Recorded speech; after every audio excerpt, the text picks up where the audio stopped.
ఈ శాసనసభ్యుడు కసిరెడ్డి నారాయణ రెడ్డి గారి అధ్యక్షతన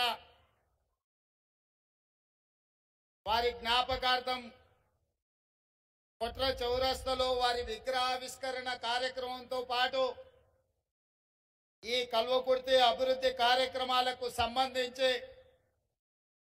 ఏ విధంగా అయినా ఈ రాష్ట్ర బడ్జెట్ మొత్తాన్ని ఈ కల్వకుర్తి అభివృద్ధి కోసమే రాబట్టుకుందామని మీ శాసనసభ్యులు ప్రయత్నం చేస్తూ నాతో పాటు ఈ కార్యక్రమంలో ఉమ్మడి మహబూబ్ నగర్ జిల్లా ఇన్ఛార్జ్ మంత్రివర్యులు దామోదర్ రాజ నరసింహ గారు, ఉమ్మడి మహబూబ్ నగర్ జిల్లా నుంచి ప్రాతినిధ్యం వహిస్తున్న మన మంత్రివర్యులు జూపల్లి కృష్ణారావు గారు, అదేవిధంగా నాగర్ కర్నూల్ పార్లమెంట్ సభ్యులు డాక్టర్ మల్లు రవి గారు, ఈ వేదిక మీద సిడబ్ల్యూసి మెంబర్ కల్వకుర్తి మాజీ శాసనసభ్యులు మిత్రుడు వంశీచంద్ర రెడ్డి గారు, అదేవిధంగా అచ్చంపేట శాసనసభ్యులు డాక్టర్ వంశీకృష్ణ గారు, జడ్చర్ల శాసనసభ్యులు అనిరుద్ రెడ్డి గారు, మహబూబ్ నగర్ శాసనసభ్యులు ఎన్ఎం శ్రీనివాస్ రెడ్డి గారు, షాద్ నగర్ శాసనసభ్యులు ఈర్లపల్లి శంకర్ గారు, నాగర్ కర్నూల్ శాసనసభ్యులు డాక్టర్ రాజేష్ రెడ్డి గారు, అదేవిధంగా దేవరకద్ర శాసనసభ్యులు మధుసూదన్ రెడ్డి గారు, అదేవిధంగా ప్లానింగ్ కమిషన్ వైస్ చైర్మన్ పెద్దలు డాక్టర్ జిల్లెల చిన్నారెడ్డి గారు, వేదిక మీద పెద్దలు అందరూ, జైపాల్ రెడ్డి గారి కుటుంబ సభ్యులు, ప్రాణ సమానులైన కల్వకుర్తి నియోజకవర్గ కాంగ్రెస్ పార్టీ కార్యకర్తలకు, నాయకులకు మనస్ఫూర్తిగా ధన్యవాదాలు, కృతజ్ఞతలు. జూపల్లి కృష్ణారావు గారు చెప్పినట్టు ఢిల్లీకి రాజైన తల్లికి కొడుకే అన్నట్టుగా నేను జడ్పీటీసీగా, శాసన మండలి సభ్యుడిగా, శాసనసభ్యుడిగా, పార్లమెంట్ సభ్యుడిగా ఈనాడు తెలంగాణ రాష్ట్రానికి రెండవ ముఖ్యమంత్రిగా ఏ బాధ్యత చేపట్టినా, ఎంత ఎత్తుకు ఎదిగినా నేను నల్లమల బిడ్డనే, నేను మీ సోదరుడినే. నాకు ఏ హోదా వచ్చినా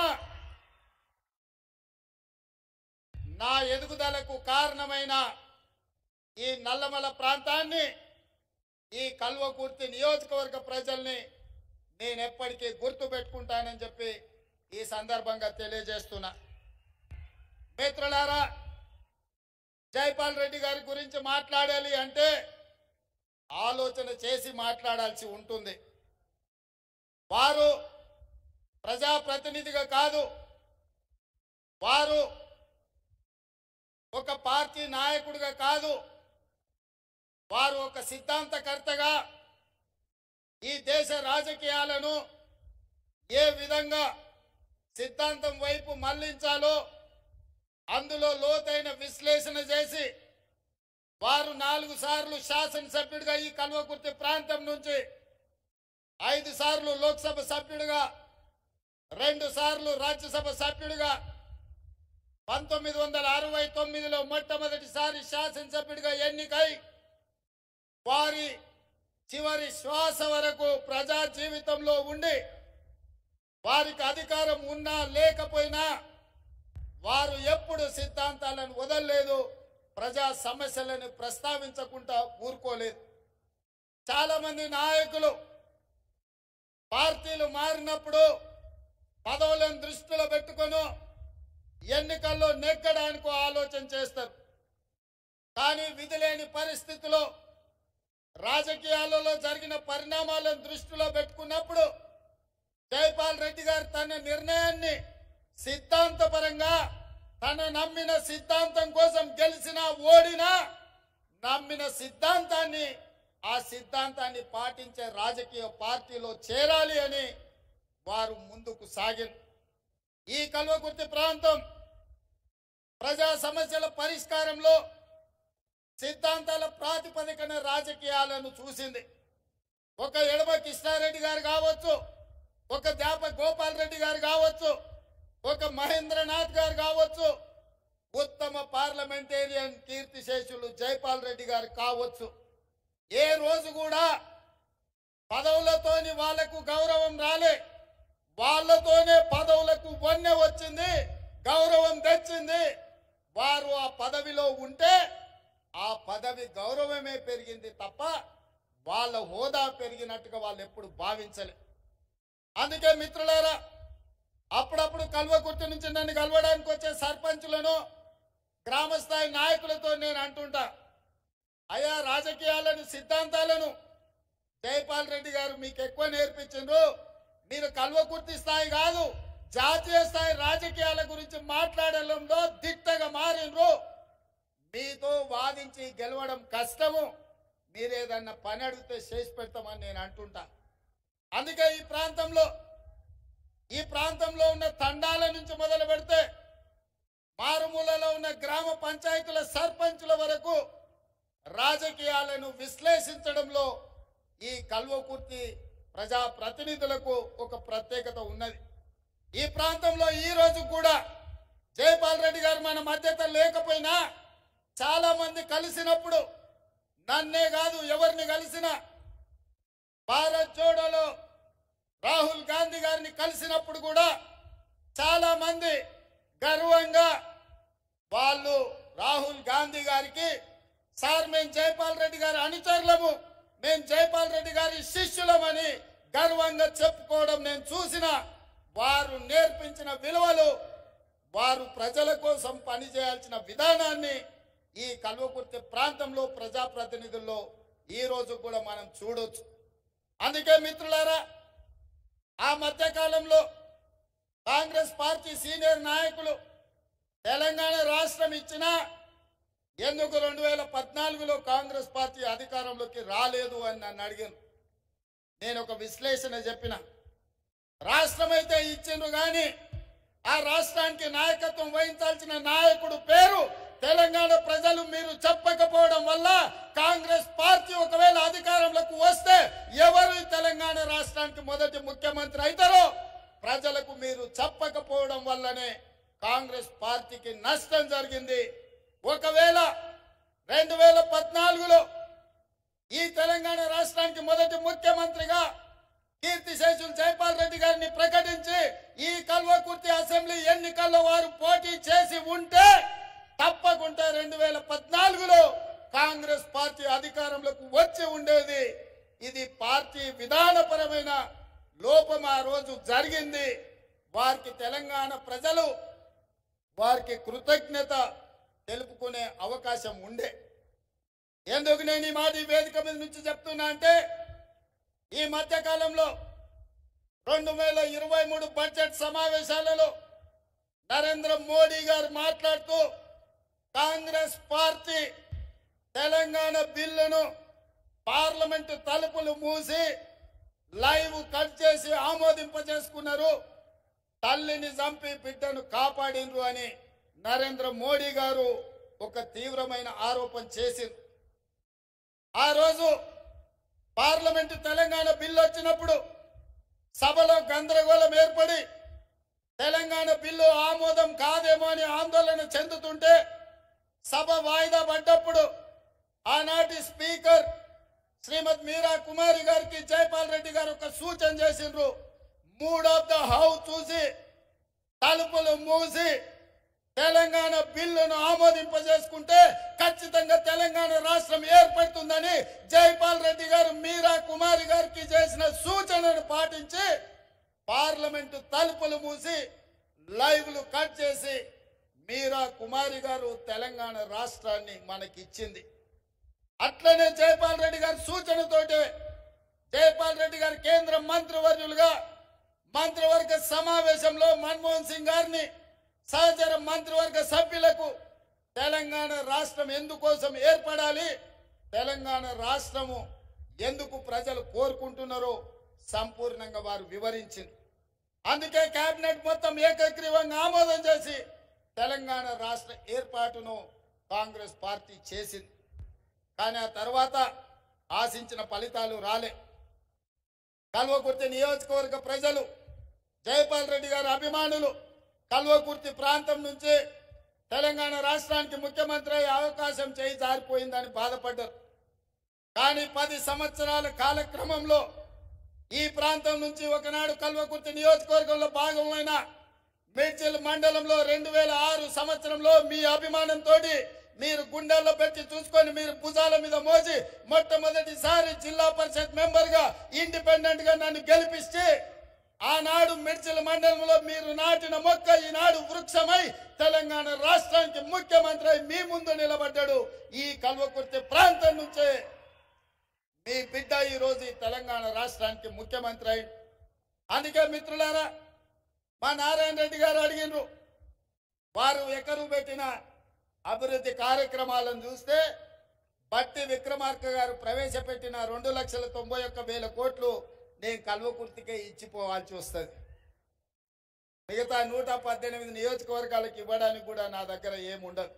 అయినా మీ సోదరుడిగా, మీ బిడ్డగా ఆనాడు ఇదే మైదానంలో నేను, రాహుల్ గాంధీ గారు వచ్చి ఒక మాట చెప్పిన మా మిత్రుడు వంశీచంద్ర రెడ్డి గారు సాక్షిగా, నారాయణ రెడ్డిని మీరు గెలిపించండి. ఈ కల్వకుర్తికి ఒక్కరు కాదు, 2 శాసనసభ్యులు ఉంటారు. ఒకటి నారాయణ రెడ్డి అయితే రెండవది రేవంత్ రెడ్డి. ఈ ప్రాంతాన్ని అభివృద్ధి చేస్తా అని ఇదే మైదానంలో ఇక్కడి నుంచే మీకు మాట ఇచ్చిన. ఒక్కసారి కాంగ్రెస్ పార్టీ మాట ఇస్తే మాట నిలబెట్టుకోవడానికి ఎంత దూరమైనా వెళ్తుంది. అందుకే ఈ రోజు ఈ వేదిక మీద నుంచి ఈ కల్వకుర్తి శాసనసభ నియోజకవర్గంలో 100 పడకల ఆసుపత్రిని మంజూరు చేసి ఈ ప్రాంత పేదలకు ప్రభుత్వ వైద్యాన్ని అందించే బాధ్యత రాష్ట్ర ప్రభుత్వం తీసుకుంటుంది. అదేవిధంగా ఆర్ఎన్బి రోడ్ల కోసం నారాయణ రెడ్డి గారు అడిగినరు, రోడ్ల వివరాలు మళ్ళీ ఇస్తా. 180 కోట్ల రూపాయలతోటి ఆర్ఎన్బి గెస్ట్ హౌస్ తో పాటు ఆర్ఎన్బి రోడ్ల 180 కోట్ల రూపాయలు ఇవాళ ఈ కల్వకుర్తి శాసనసభ నియోజకవర్గానికి మంజూరు చేస్తామని చెప్పి నేను ఈ సందర్భంగా తెలియజేస్తున్నా. అదేవిధంగా ఈ ప్రాంతంలో నిరుద్యోగ యువకులు ఎక్కువ, అటు మాడుగుల కావచ్చు, ఆమన్గల్ కావచ్చు, కడతాలు కావచ్చు, తలకొండపల్లి కావచ్చు, వెల్దండ కావచ్చు, కల్వకుర్తి కావచ్చు, బొంగూరు ప్రాంతం కావచ్చు, మిడ్చల్ ప్రాంతం కావచ్చు, ఈ ప్రాంతంలో చైతన్యం ఉన్నది. చైతన్యవంతమైన యువకులకు నిరుద్యోగ సమస్య ఉన్నది. ఆ నిరుద్యోగ సమస్యను పరిష్కరించడానికి నేషనల్ అకాడమీ ఆఫ్ కన్స్ట్రక్షన్ నుంచి ఒక స్కిల్ సెంటర్ ని ఆమన్గల్లో ఇచ్చి 10 కోట్ల రూపాయలతోటి తక్షణమే పనులను ప్రారంభించే మంజూరు ఈ వేదిక మీద నుంచి మీకందరికీ ఇస్తున్నాం. అదే విధంగా ఆమన్గల్లో డిగ్రీ కాలేజ్ బిల్డింగ్ లేదు, జూనియర్ కాలేజ్ బిల్డింగ్ లేదని మా శాసనసభ్యులు చెప్పిండ్రు. దానికి ఎంత ఖర్చైనా తక్షణమే వాటికి మంజూరు చేసే బాధ్యత ఈ ప్రభుత్వం తీసుకుంటుంది అని చెప్పి నేను ఈ సందర్భంగా తెలియజేస్తున్నా. అదేవిధంగా వివిధ ప్రాంతాలకు సంబంధించిన హై లెవెల్ బ్రిడ్జెస్ గురించి నారాయణ రెడ్డి గారు అడిగినారు. కల్వకుర్తి శాసనసభ నియోజకవర్గంలో 5 హై లెవెల్ బ్రిడ్జిలు 15 కోట్ల రూపాయలతో మంజూరు చేసి మీ సమస్యల్ని పరిష్కరించే బాధ్యత ఈరోజు కాంగ్రెస్ పార్టీ తీసుకుంటుంది. అదేవిధంగా మాడుగుల మండలం జైపాల్ రెడ్డి గారి సొంత గ్రామం. అందుకే మాడుగుల మండలానికి మండల కేంద్రంలో అండర్ గ్రౌండ్ డ్రైనేజ్, మొత్తం మాడుగుల గ్రామంలో అండర్ గ్రౌండ్ డ్రైనేజ్ ఇచ్చే బాధ్యత కాంగ్రెస్ పార్టీ తీసుకుంటుంది, ఎన్ని నిధులైనా సరే. అదే విధంగా మాడుగుల మండలంలో ఎడ్యుకేషనల్ ఇన్స్టిట్యూట్స్, గ్రామ స్థాయి పాఠశాలల్లో కనీస వసతులు లేవు. అందుకే మాడుగుల మండలంలో ఉన్న ప్రభుత్వ పాఠశాలలో కనీస వసతులను మెరుగుపరచడానికి ఒక్క మాడుగుల మండలానికి 10 కోట్ల రూపాయలను మంజూరు చేసి మాడుగుల్లో చదువుకునే పేదల పిల్లలకు ఖచ్చితంగా సహాయాన్ని అందించే బాధ్యత కాంగ్రెస్ పార్టీ తీసుకుంటుంది. అదే విధంగా పంచాయతీరాజ్ రోడ్లు ఇంతకుముందే రవీంద్రనాయక్ మాజీ పార్లమెంట్ సభ్యులు వచ్చి నాకు ఒక మాట చెప్పారు. ఒకనాడు లంబాడాలు బీసీలో ఉంటే ఎస్టీల జాబితాలో చేర్పించాలని ఆనాడు ఎమ్మెల్యేగా పార్లమెంట్లో అసెంబ్లీలో రాణిస్తున్న జైపాల్ రెడ్డి గారు మమ్మల్ని పిలిచి చెప్పి లంబాడలను బీసీలో నుంచి ఎస్టీలకు మార్పించడానికి ఆనాడు ఇందిరాగాంధీ గారిని ఒప్పించి లంబాడ సోదరులను ఎస్టీలలో చేర్పించిండ్రని చెప్పి ఇంతకుముందే రవీంద్ర నాయక్ గారు చెప్పారు. అందుకే ఈ వేదిక మీద నుంచి కల్వకుర్తి శాసనసభ నియోజకవర్గంలో ఉన్న అన్ని తండాలు గ్రామ పంచాయతీలుగా మారిన అన్ని తండాలకు తప్పకుండా మీ మండల కేంద్రానికి బీటీ రోడ్లు వేసే బాధ్యత, తండాలను అభివృద్ధి చేసే బాధ్యత ఈ రోజు ఈ వేదిక మీద నుంచి తెలంగాణ రాష్ట్ర ప్రభుత్వం తీసుకుంటుంది. ఎన్ని కోట్ల రూపాయలైనా కూడా ఖర్చు పెట్టి తప్పకుండా ఈ కార్యక్రమాన్ని చేస్తుంది. అందుకే మిత్రులారా, కల్వకుర్తి శాసనసభలో ఉన్న అన్ని గ్రామ పంచాయతీల నుంచి మండల కేంద్రానికి బీటీ రోడ్లు వేసే బాధ్యత కాంగ్రెస్ పార్టీ తీసుకుంటుంది. మండల కేంద్రాల నుంచి జిల్లా కేంద్రానికి డబుల్ రోడ్ వేసే బాధ్యత కాంగ్రెస్ పార్టీ తీసుకుంటుంది. ఇదే కాదు, జిల్లా కేంద్రం నుంచి రాష్ట్ర రాజధాని హైదరాబాద్ నగరానికి 4 లైన్ రోడ్లను వేసే బాధ్యత కాంగ్రెస్ పార్టీ తీసుకుంటుంది. ఇదే కాకుండా హైదరాబాద్ శ్రీశైలం రోడ్డు, ముఖ్యంగా కల్వకుర్తి నుంచి హైదరాబాద్ వరకు విపరీతమైన రద్దీ పెరిగింది, ప్రమాదాలు జరుగుతున్నాయి. మొన్న ఢిల్లీ వెళ్ళినప్పుడు నేను, కోమటిరెడ్డి వెంకటరెడ్డి గారు, నితిన్ గడ్కరీతో మాట్లాడి హైదరాబాద్ కల్వకుర్తి శ్రీశైలం జాతీయ రహదారిని 4 రోడ్ల లేన్గా రోడ్డు మంజూరు చేయించడానికి మాట్లాడినాం. తొందరలోనే హైదరాబాద్ కల్వకుర్తి వరకు 4 లైన్ రోడ్డును అభివృద్ధి చేసే బాధ్యత కాంగ్రెస్ పార్టీ తీసుకుంటుంది. అదే విధంగా మిత్రులు, నేను చదువుకున్న పాఠశాల తాండ్ర గురించి గుర్తు చేసిండ్రు. మా నారాయణ రెడ్డి అక్కడ 50 లక్షలే అడిగాడు. నేను చదువుకున్న పాఠశాల తాండ్ర హై స్కూల్ కు 5 కోట్ల రూపాయలు ఇచ్చి అక్కడ పాఠశాలను అభివృద్ధి చేసే బాధ్యత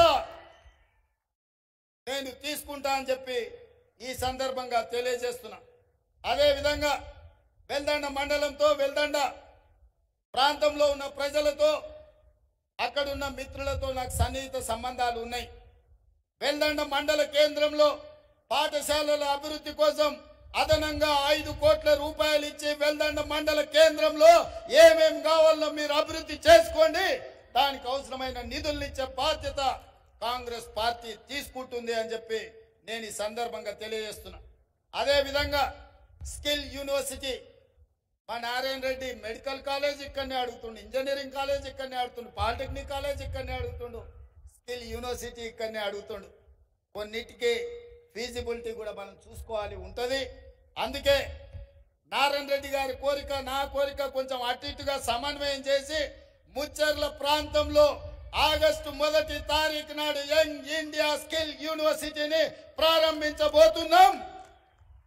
100 కోట్ల రూపాయలు 50 ఎకరాల భూమిని కేటాయించి కల్వకుర్తికి ఏదైతే కర్తాల మనకు మొట్టమొదటి ముఖద్వారమో అక్కడ కూతవేటి దూరంలో ఉన్న ముచ్చర్లలో ఉన్న ల్యాండ్ లో యంగ్ ఇండియా స్కిల్ యూనివర్సిటీని ఆగస్టు 1వ తారీఖు నాడు 50 ఎకరాలలో 100 కోట్లతో పనులు ప్రారంభించబోతున్నాం.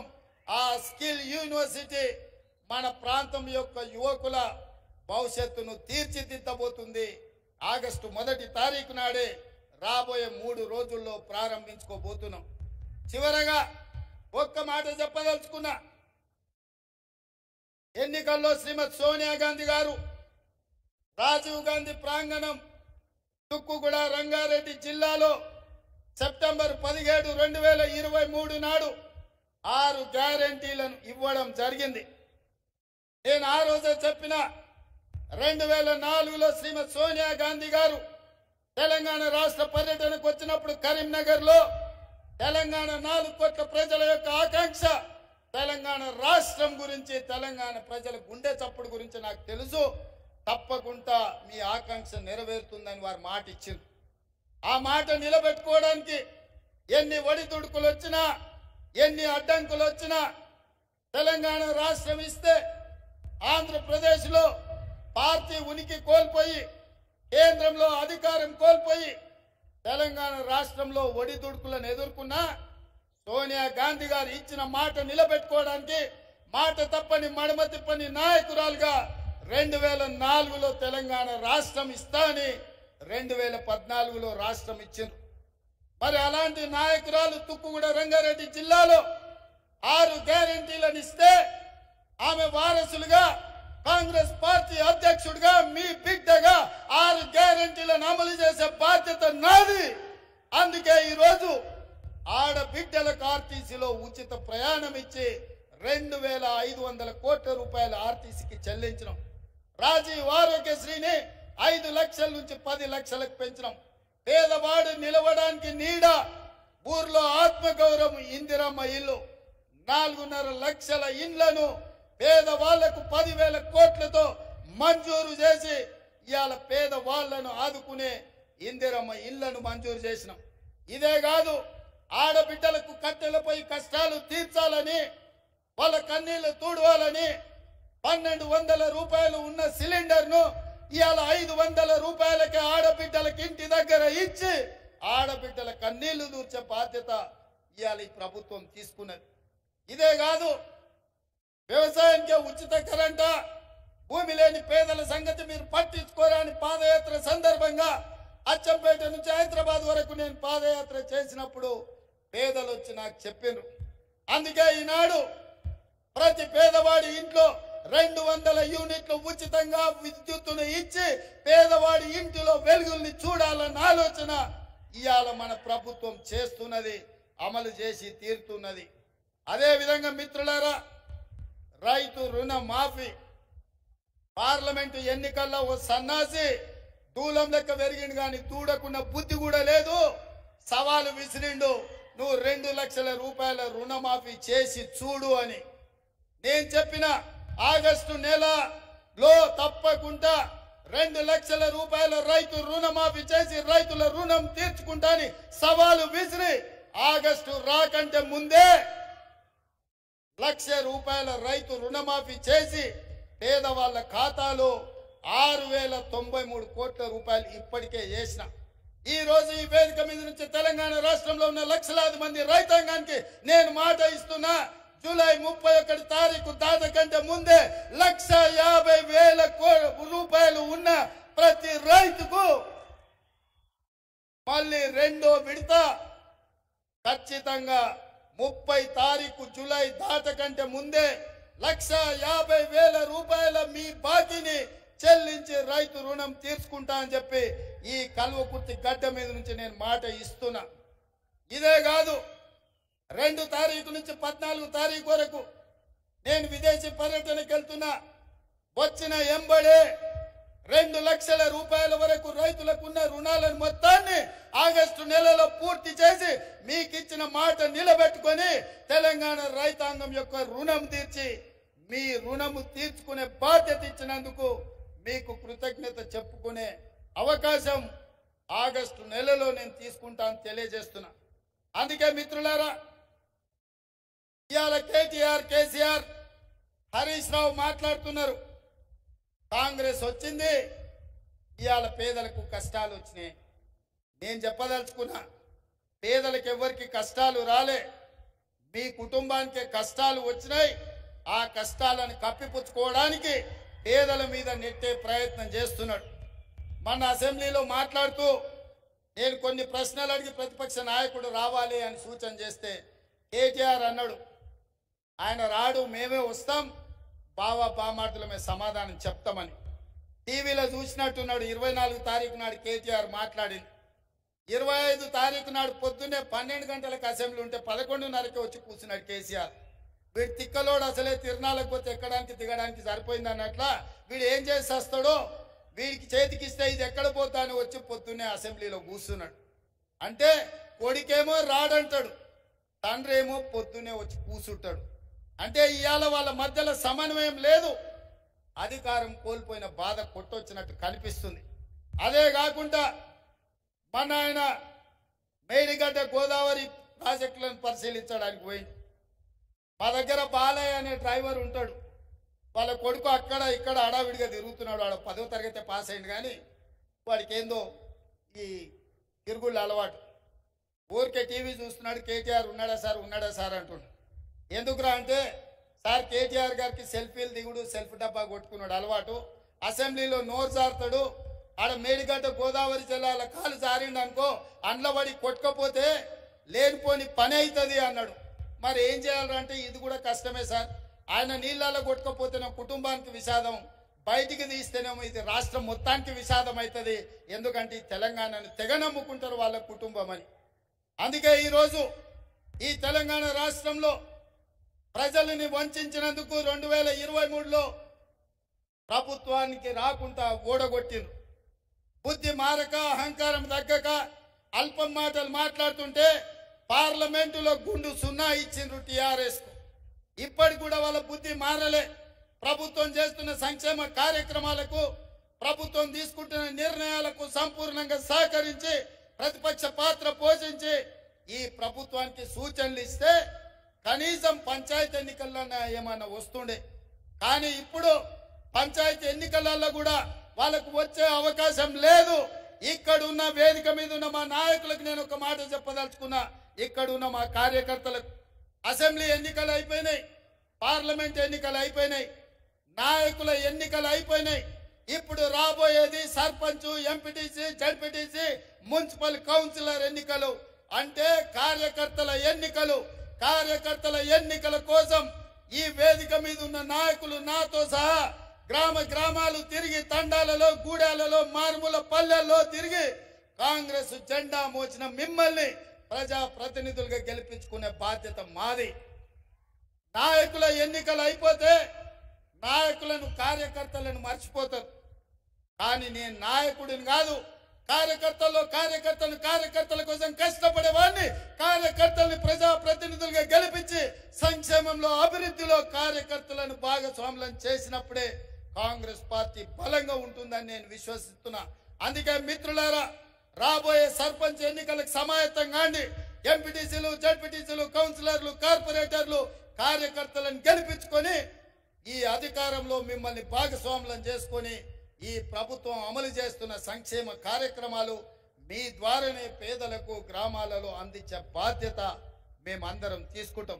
అందుకే మిత్రులారా, కల్వకుర్తి ప్రాంత అభివృద్ధి కోసం ఈరోజు మీ ఎమ్మెల్యే నారాయణ రెడ్డి గారు ఏర్పాటు చేసిన ఈ సభకు మీరందరూ వచ్చేసి కల్వకుర్తి అభివృద్ధిలో భాగస్వాములై జైపాల్ రెడ్డి గారి గుర్తింపు, గౌరవాన్ని పెంచడానికి ఈరోజు ప్రతి ఒక్కరు ఎవరెవరైతే కృషి చేసిండ్రో, ఈరోజు జైపాల్ రెడ్డి గారి విగ్రహావిష్కరణ కొట్ర చౌరస్తాలో ఉండబోతుంది. కార్యక్రమం తర్వాత అక్కడికి వెళ్తున్నాం.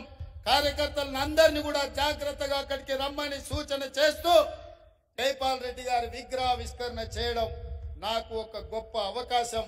తెలంగాణ రాష్ట్ర ముఖ్యమంత్రిగా బాధ్యతలు చేపట్టిన నాకు దక్షిణ తెలంగాణ నుంచి ఉత్తమ పార్లమెంటేరియన్ గా ఎన్నికైన సిద్ధాంతకర్త, అదేవిధంగా ఈ దేశంలో సరళీ